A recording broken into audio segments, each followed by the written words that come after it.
Another wheel has fallen off the Trump train, or in this case, hurled itself off. And that is, of course, the news that happened earlier today. Sean Spicer, who was the former press secretary and former communications director for the Trump White House, he has resigned. That's why he is former. So he is gone, done, sad. No more Spicy. So why? Well, according to the New York Times, it's because of the president's appointment of Anthony Scaramucci to the role of communications director. Now, again, Spicer was acting communications director when Mike Dubke also stepped down because, again, I don't think he could manage that that entire communications department that had to basically, their only job was to go out and defend Trump. And later on, of course, Trump would undermine them in tweets. So it's a very difficult environment to work in. Now, Spicer reportedly told President Trump after Scaramucci's appointment that he vehemently disagreed with him. He's like, I don't like this. I don't like this guy. I don't like you putting him in this role. Or maybe I wanted the role for myself. I don't know.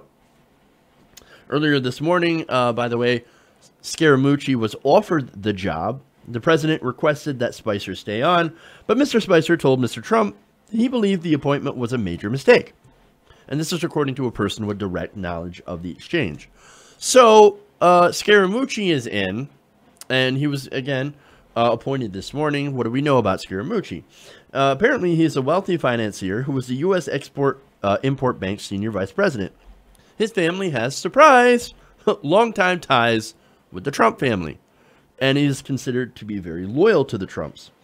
Although, during the primary, interestingly enough, he backed Scott Walker and then Jeb Bush before firmly jumping on the Trump train. Apparently, that's enough. You bankrolled and supported my opponents. Oh, but now you're one of us. You're on my team now. Well, old is forgiven. Okay, that's kind of how he works, I guess. Now, in 2016, Scaramucci founded and co-managed Skybridge Capital, basically it's a hedge fund, with a reported $11.8 billion in assets. And, of course, he uses a lot of his money, most of it, to fund Republicans. Interestingly enough, though, Scaramucci has also given to Democrats, which, again, some in Trump's cabinet have also given to Democrats before. He has a lot of Goldman Sachs guys. He basically invited the entire banking sector in to run his White House. So that's no surprise. And this, again, this is another Wall Street friendly, obviously, corporate guy. So wealthy financier. And he's given to other Wall Street friendly Democrats. So now why does Sean Spicer not like him so much? I'm not entirely sure. But apparently he's not very popular in the White House among some of the other leadership roles. For one, Reince Priebus really didn't want him to have a job in the White House. According to Politico, Priebus kept blocking him from becoming a part of the administration because he had been going for several different jobs. Priebus is like, no, I'm going to cock block you there. I'm going to cock block you there. I don't want you part of this administration, which is kind of weird. Why does Priebus, I mean, since he was in the RNC and Priebus was also part of the RNC. Interesting. But for some reason, Priebus doesn't like him. Now, one source with knowledge of the conversations, and this is where it gets really interesting, between Trump and Scaramucci said the latter's likely new post could be read as a message to Reince Priebus, which we don't necessarily think that President Trump was happy with Priebus. Interesting. Now, the source said, just hiring Anthony is telling Priebus to beat it. Go find another job. Get out of here. You're done. He is being rinsed down the drain. Oh, that was so bad. Now, he had cited the tense relationship between the two, that source had. Another person that doesn't seem to like him is Steve Bannon. Now, Bannon, we don't know the specifics of this, but it's rumored, and that's really all we have right now, is that he's going to undermine the influence of both Bannon and Priebus, and that's why a lot of the leadership in the administration is like, no, we don't want to bring in this guy.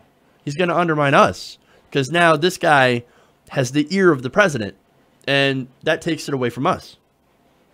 Not only that, but Trump sees Scaramucci as a strong defender of him on television. And it's one of the main reasons, of course, that Trump had sought him out. He's been wanting to get Scaramucci as part of the administration for a while, but Priebus kept blocking him. And he's like, no, I want this guy. Bring this guy on. Now, again, it's because he is a big defender of Donald Trump on Russia.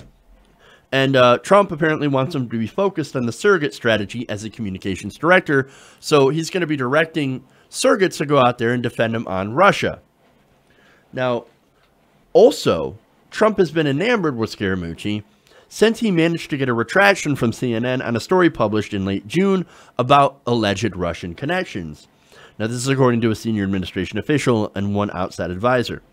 And when Trump sees somebody that he wants, again, it's like Mr. Burns, right? There's this guy, it brings me back to the episode of The Simpsons, where Frank Grimes was a guy that Mr. Burns saw on TV. Oh, I got to have this Frank Grimes. Bring him in. I want him to work for me. That's Donald Trump. So we'll see if Scaramucci is the next Grimy. We'll see. Now, again, as to why Spicer disagreed so much, maybe he wanted Scaramucci's position. Maybe he wanted the job for himself. You know, he wanted to be communications director because he was acting communications director, and maybe that was a step up from what he was doing before. I don't know. I can only speculate. But what I do know is that it seems like the way that Donald Trump is running the White House, he's running so many different people out and essentially making the entire White House fall apart. I mean, this is falling apart faster than a house of cards. How many different people have resigned in the last few days, much less the last few months of the administration? And we're not even a year in. We are 6 months in, or 7 months in. And already this thing is falling apart way faster than anybody could have ever predicted. So who will be the next to go? I don't know. Could it be Jeff Sessions? Maybe. He wasn't exactly nice to him in that New York Times interview yesterday, where he's like, oh, if I'd have known Sessions was going to recuse himself from Russia, I would have never appointed that guy. That's embarrassing. When the president of the United States is like, I never would have got that guy, how dare he recuse himself? Dude, it's not looking good. So, I don't know. Could be Sessions. But as far as we know, who's going to replace Spicer? Well, we already know. Sarah Huckabee Sanders is now taking over from Spicer's original role. And we've got Anthony Scaramucci now, who's heading the communications department. So we'll see how this whole thing works out. As far as Spicy goes, we're going to miss you. But not really. Sad.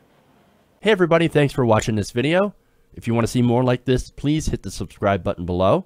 And if you want to support truly independent progressive media, please consider becoming a patron at patreon.com/TYTNation.